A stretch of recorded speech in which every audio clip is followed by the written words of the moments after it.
break time again. We sometimes talk about Sardarjis in our jokes. I keep on reminding you that it is not that Sardarjis are like this. It is just that jokes are there. Otherwise, for example, in India, for 2 whole terms, that is like almost 10 years, a Sardarji, Mr. Manmohan Singh, was their prime minister, right? And I have worked with some very intelligent and highly talented Sardarjis. By the way, if you know, Sardarjis are a big tribe. They are called Sikhs, S-I-K-H, Sikh, not Sikh, Sikh. And at the end of almost every Sardarji's name, the last name is S-I-N-G-H, Singh. So if anyone is Banta Singh, then he is a Sardarji. Okay. So Banta Singh went to the doctor and complained, and he was in a lot of pain and so on, that both his ears were slightly burnt. Ears. So the doctor said, okay, quickly come to me and I'll put some ointment and this and that, I'll give you some medicines. But while he was treating Banta Singh's ear, he said that, I am surprised. I mean, you see, you are cooking something or you are doing something, you may hurt your hand by burning this, that. All your face is safe, all your hands are safe, only your ear is burnt. How did it happen? He said, I was ironing my clothes. I was ironing my clothes, you understand, pressing the clothes. And my friend called me. Somebody called me. So by mistake, I don't know, I thought I had the phone in my hand. I put the iron to my ear. So now the doctor starts to smile, but he keeps his smile closed. And he said, okay, that was a mistake. But how did you burn your other ear in exactly the same place? He said, that damn fool called me again. Joke is over. Okay, now. So the big category, right, of topics, which is now the expendable mold. We have told you, right, permanent pattern. This is one way of classifying the type of mold. The mold is expendable. It will be used up, it will be broken, right? Every time you do the casting, you can't use the same mold again. It is not going to be used again. So it is expendable mold. But the pattern that you use is a permanent pattern. The pattern you will use again and again to make the mold. You put the pattern inside the mold and then pack the sand or whatever, right? So the pattern will be used again and again. So the pattern is permanent. The mold is expendable, right? So this is a big category, type, subclass of casting, and many methods will come inside this type. The first that comes inside, of course, is sand casting. You see, even if you have not heard about or read about the process, manufacturing process of casting in detail, almost everybody has heard that there is some method called sand casting. It is the most widely used casting process, right? In all casting in the world, the largest amount of castings are made by sand casting, accounting for a significant majority of the total tonnage cast. Nearly all alloys can be sand casted. This is brilliant. All alloys, right? Aluminum alloys, copper, bronze alloys, steel alloys of different kinds, almost all can be sand casted, including metals with high melting temperatures such as steel, nickel, and titanium. So this is one of the best advantages, topmost advantages of this method. Sand, is a refractory material, isn't it? Sand is a very high temperature material. Therefore, whether you want to do castings with very high temperature steels or nickels or titanium, which is even a stronger, higher temperature, you can do it in a sand casting. Castings can range in size from small to very large, another advantage of sand casting. And the production quantities can be from 1 to millions. So it means that very large amount, right, in numbers of castings can also be done by sand casting. So these are some of the huge advantages, right? Again, almost all types of alloys can be done, almost all types of alloys, a small to large and a small quantity to very large quantity. This we will not be able to do with every other type of casting method. Steps in sand casting, right? What are the steps? What are the steps in sand casting? You can read from here, but you see, if you see this sort of a diagram, then it would be very nice. These 3 steps are the beginning. Core making, if needed. If the casting is to be a hollow casting, then you make cores. Preparation of sand. Sand definitely has to be prepared. Whatever type of sand you select, it has to be mixed with certain binders and chemicals and so on. And the raw material, whatever metal or alloy, has to be melted. So core making, sand preparation and melting, right? This has to be done earlier. This step has also to be done earlier. Pattern making, right?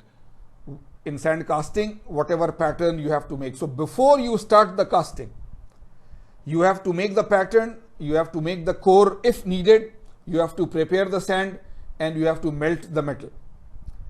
Then of course, after the pattern is made and the sand is prepared, then you make the mold. You put the pattern inside, you tamp the sand all around it, and you make the mold. Once the mold is ready, then the molten metal is poured into the mold cavity. After some time, solidification and cooling, right? So this is the other step, solidification and cooling. Once this is complete, then the removal of the sand mold. So by this removal, we generally mean break the mold and take the casting outside. Once the casting is out, then cleaning and inspection, and finally the finishing operations, right? So pattern making, core making, molding, melting, pouring, cleaning, and final operations, right? Actually, not after pouring, solidification is automatically there, but this is not a step that you will do, it will automatically happen and so forth. So these are the major steps in sand casting. It is not that you have to memorize anything. I keep on telling you, if you understand what you do, don't read this paper, don't look at it again on this page. But you are thinking that I have to do sand casting. So it means I have to select a proper sand and I have to prepare this sand by mixing some chemicals in it. So sand preparation is definitely there. To make the sand mold, I need a pattern. So I have to make pattern. If the mold is a hollow casting, then I have to make a core. When all this is ready, when the sand mold has already been made, then you have to melt the metal. So of course you have to melt the metal. This molten metal has to be poured into the sand mold. So pouring is a step. Once you see that there is some sand in the riser side, you know that all the mold cavity has been filled, you stop pouring, and then there is cooling and solidification time. Whatever time you know from before, you do the calculations and so on, that time has elapsed, then you know that the metal has solidified and the casting is ready to take out. So now you break the mold and you take the casting out. Whatever extra pieces are there, you break them away, right? And now if there are any finishing operations, cleaning, a small amount of trimming, machining, right? So you don't have to memorize anything. If you understand, then all these steps are there. Foundry sand, the sand that is to be used in the foundry. Silica or silica mixed with other minerals. We know all the sand in the world, wherever you go to river sides or beach sides and so on, you see all that sand. The basic ingredient is silica, SiO2. There can be other types of silicon dioxide, and this is simple silica, but Si2O3, other compounds can be there, but they are all silicon and oxygen, right? So basic silica or mixed with other minerals. It has very good refractory properties, right? It is high temperature resistant. A small grain size can give better surface finish. Of course, if you use sand of slightly larger grain size, then the surface of the casting will be a little rough. But if you have sand of very small grain size, then the surface will have less roughness. On the other hand, large grain size is more permeable. If the size of the grains is larger, then there are gaps in between. So permeable. So it can allow gases to escape during pouring, right? If the grain size is very small, then the sand is very closely packed together. So it is difficult for the gases to escape out. For the gases to escape out easily, it is good to have large grain size. So now there will be an issue, a small to large. Irregular grain shapes. If all grains are not of the same size, irregular, then they interlock. You see, if all of them are round, exactly round, then there will be some gaps between them.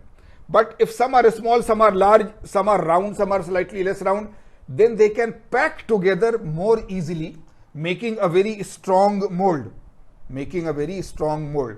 So now the person or the engineers who are doing the sand mold, they have three things. A small grain size is good for surface finish. Large grain size is good for allowing gases to escape. Irregular grain size is good for good interlocking and strength of the sand mold. And you know all of this. You need all of this.